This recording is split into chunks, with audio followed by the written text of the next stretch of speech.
Mare. Akala ko maganda yung subdivision nyo. Ay, oo. Maliit lang bahay namin. Tara, pasok ka. A few moments later. Anak, mag-bless ka sa bisita natin. Mayaman yan. Ah, sige po, Nay. Bless po. Wow, may manners. O, eto.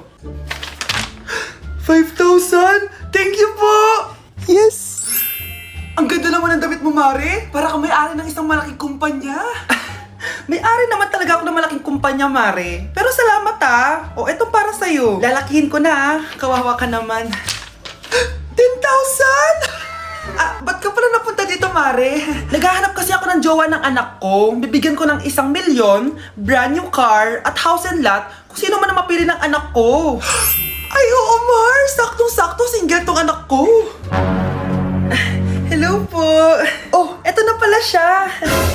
Nay! Ano ba yan? Ayoko sa kanya. Sumunod ka na lang, para yumaman na tayo. Ang pogi mo naman. Ako nga pala si Jana. Ako nga pala si...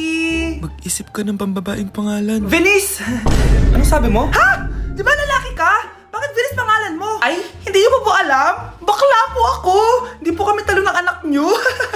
Punyita ka talaga. Ay, hindi pala sila pwede, Mars. Sorry. Sayang, gusto pa naman kita. Jackpot na, naging bato pa.